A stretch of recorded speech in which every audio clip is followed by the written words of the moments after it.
রান্নাঘরটা নতুন করে সাজিয়ে নিলাম। মনের মতো করে সাজাতে পেরে ভীষণ ভালো লাগছে।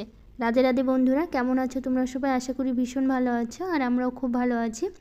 তো গুড মর্নিং সবাইকে। আজকে হচ্ছে রবিবার। তো রবিবারের সকালে জলখাবারে করেছিলাম আলুর তরকারি আর সাথে পরোটা, সেটাই খাওয়া দাওয়া চলছে আমাদের। তো খেয়ে দিয়ে বাবানের পাপা গেল বাজারে। আজকে ছুটির দিন, একটু দেরিতে ঘুম থেকে ওঠা হয়েছে। উঠে কিছু কাপড় কেচেছি, মানে বাসি ঘরটা ঝাড় দিয়ে। তারপর ওই যে সকালে আলুর তরকারি আর একটু পরোটা করেছিলাম, সেটাই আমরা তিনজনে খেয়ে বাবানের পাপা চলে গেল বাজারে। তো রান্নাঘরটা একটু পরিষ্কার করে নেব, উপরের দিকটা পরে করব, নিচে আজকে করে নিচ্ছি, যেখানে আমি বাসন রাখতাম আর কি। তো এই জায়গাটা হচ্ছে আমি বাসন রাখতাম। কালকে হচ্ছে বাসন রাখার একটা র্যাক নিয়ে এসেছি, সেটা তোমাদের দেখালাম। আর এখানে কিন্তু আমি বাসনগুলো রাখতাম, যেহেতু আমার ছিল না বাসন রাখার র্যাক, তো সেটা কালকে নিয়ে এসেছি। তো সেটা তোমাদের দেখাবো, অবশ্যই দেখাবো নিয়ে এসেছি সেটা। তো এইদিকে হচ্ছে আমি ভালো করে মুছে নিলাম, আর হচ্ছে টাইলস ক্লিনার যেগুলো হয় আর কি, অ্যাসিডটা, ওটা দিয়ে মুছে নিলে না একদম চকচক করে, একদম বেশ ভালো হয়। তো ওটা দিয়ে ব্রাশ দিয়ে ঘষে তারপর হচ্ছে ন্যাকড়া দিয়ে মুছে আমি পরিষ্কার করলাম। তো এখন এই মশলার কৌটাগুলো বা যেগুলোতে মানে যা যা থাকে আর কি, প্রেশার কুকার, মিক্সার, সব কিছু সাজিয়ে নিলাম। তো সাজিয়ে নিয়ে তারপর গুছিয়ে নিয়ে ওই সাইডটা মুছে নিয়ে, তো এখন এই যে দেখো বাসন রাখার র্যাকটা, যেটা বললাম কালকে নিয়ে এসেছি, সন্ধ্যাবেলাতে বেরিয়েছিলাম তখন নিয়ে আসা হয়েছে। তো এখন এটা গুছিয়ে নিচ্ছি বাসনগুলো, এখন দেখতে বেশ সুন্দর লাগছে। আসলে রান্নাঘরটা একটু মনের মতো গোছানো না হলেও কিন্তু ভালো লাগে না। অনেক কিছুই নেই, তবু যতটুকু এটা আনতে পেরে ভীষণ ভালো লেগেছে আর কি। এখন ওই বাসনগুলো একটু সাজিয়ে গুছিয়ে রাখতে পারছি, তো সেই জন্য ভালো লাগছে। আর গুছানো না থাকলে যে কোনো জিনিসই ভালো লাগে না কিন্তু। তো এখন রান্নাঘরে বাসনগুলো যেখানে রাখতাম না, খুব এলোমেলো অগোছালো থাকতো, খুবই বাজে লাগতো, যতই গোছাই তবু ভালো লাগতো না।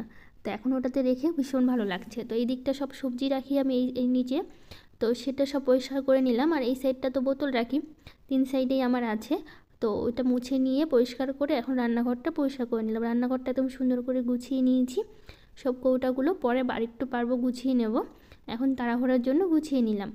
তো বাবানের বাবা তো বাজার থেকে চলে এসছে। আর ওই যে একটার সাথে যে 3টে কৌটাও আনা হয়েছিল আলুর পাঁপড় রাখার জন্য। তো আলুর পাঁপড় তো দেওয়া হয়েছিল, আগের ব্লগে দেখিয়েছি, তো সেগুলো আর ঢোকানো হয়নি কৌটার জন্য। তো এগুলো আনা হয়েছে, তো 2টো কৌটা লাগলো, একটাতে লাগেনি, তো ওটা রেখে দিয়েছি। অন্য কিছু রাখা যাবে, অনেক কিছুই রাখার জন্য লাগে অনেক সময়।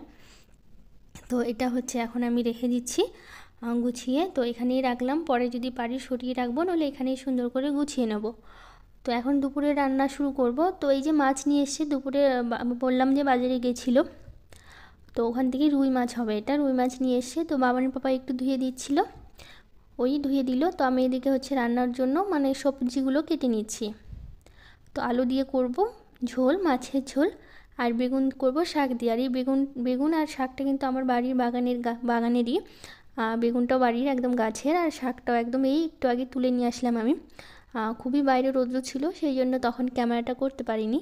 প্রচণ্ড রৌদ্র বাইরের, আমাদের বাড়ির সামনেটা যেখানে সবজি লাগিয়েছি ওখানে মানে এই টাইমটা প্রচুর রৌদ্র লাগে আর কি, সকাল থেকেই খুবই রৌদ্র লাগে একদম। তো সেই জন্য আর ওই ক্যামেরাটা করা হয়নি, খুবই কষ্ট করে তোলা হয়েছে এত রোদের মধ্যে বসে। তো অনেকগুলো শাক তুলে নিয়ে এসেছি, এটা হচ্ছে পালং শাক, আর গাছেরই বেগুন, মানে একটা না 4-5টা বেগুন তোলা হয়েছে। এর আগে একদিন 1 ঝুড়ি বেগুন তোলা হয়েছিল।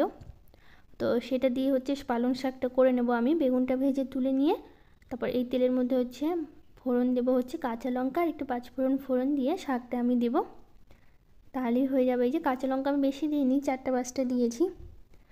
তো এগুলো দিয়েই হচ্ছে করে নেবো। তারপর হচ্ছে মাছের ঝোলটা করে নেবো। মাছের ঝোলের জন্য সবজিও তো কাটা হয়ে গেল, আর মশলাটাও আমি হচ্ছে করে নিয়েছি, সব রেডি করে নিয়েছি। তো আমার না খুবই ফুচকা খেতে ইচ্ছা করছিলো, তারপর কয়েকটা আবার ফুচকা ভেজে না আমি খেয়েছি, বেশি না অল্প কটা ভেজেছি। আমরা তিনজনেই খেলাম, বাবানের পাপা আর আমি তিনজনেই কয়েকটা ভেজেছি। ভাতটা বসিয়েছিলাম না, ভাতের মধ্যে আলু সেদ্ধটা দিয়ে দিয়েছিলাম, আর তেঁতুল তো ছিলই বাড়িতে, আর একটু ভাজা মশলা দিয়ে করে নিয়েছি। এখন মানে ভিডিও যখন এডিট করছি না, দেখে মনে হচ্ছে আরেকবার যদি খেতাম, ইচ্ছা করছে খুবই খেতে। তো এই যে মাছগুলো একদম লাল লাল করে ভেজে নেবো কড়া করে। মাছগুলো আমি একটু লাল লাল কড়া করেই ভাজি, তাহলে ভালো লাগে খেতে আমার মনে হয়। তো মাছের ঝোলের জন্য আমি হচ্ছে সব মশলা করেছি, হচ্ছে একটু পেঁয়াজ দিয়ে করবো আজকে। অনেক দিন পেঁয়াজ দিয়ে খাওয়া হয়নি, তো আজকে একটু ইচ্ছা হলো পেঁয়াজ দিয়ে করতে। তো পেঁয়াজ, আদা, জিরা, লঙ্কা, একটু রসুন দিয়েছি, আর ওর জন্য কয়েকটা কাজু দিয়েছি। তো এগুলো হচ্ছে মশলা করে নিয়েছি আমি। তো এই যে আমি হচ্ছে আলুটা ভেজে নিয়েছি, আলুটা ভেজে তারপর এর মধ্যে হচ্ছে মশলাটা দিয়ে দেবো। তো আজকে দুপুরে রান্নাবান্নায় সেরকম বলতে এগুলোই আর কি, এই শাকটা আর মাছের ঝোলটা, আর কিছু করব না। এই দিয়ে হচ্ছে আজকের হয়ে যাবে। তো মশলাটা দিয়ে লবণ হলুদ দিয়ে আমি কষিয়ে নিচ্ছি। কষানো হয়ে গেলে তারপর হচ্ছে ঝোল দিব এর মধ্যে। তো দেখো একদম কষিয়ে নিয়েছি, তেলটা একদম ছেড়ে দিয়েছে। তো এর মধ্যে ঝোল দিয়ে ফুটিয়ে নেবো মাছ দিয়ে, তাহলে তো হয়ে যাবে। আজকে দুপুরের এই হয়ে যাবে। আর তারপর হচ্ছে বাবান আজকে না পুজোটা মানে ও স্নান করে নিয়েছে, আমি ওকে বললাম পুজো দিতে, তো ওই বলছে ঠিক আছে, তো ওই পুজোটা দিচ্ছে আজকে। তো এই যে দেখো তোমাদের আমি দেখাচ্ছি, ও মাঝে মধ্যে পুজো দেয়, বাবান দেয়, বাবানের পাপা দেয়, মানে ওদের যখন সময় পায় আর কি। তো আজকে তো ছুটির দিন, আমাকে এদিকে আবার হচ্ছে রান্না করতে করতে, ঘর বাড়ি ঘর মোছা ঝাড় দেওয়া এগুলো পরিষ্কার করতে করতে অনেকটা দেরি হয়ে যাচ্ছিলো। তা আমি বাবানকে বললাম তুমি পুজোটা দিয়ে দাও। না পুজো দিতে পারে, বাবানের পাপা তো দেয়, ওইও দেয়। তো আজকে বাবানের পাপা স্নান করতে দেরি হলো দেখে, তাই বাবানকে বললাম ওই দিয়ে দিল। বেশিরভাগ তো আমি দিই, যখন ওরা সময় পায় তখন দেয়।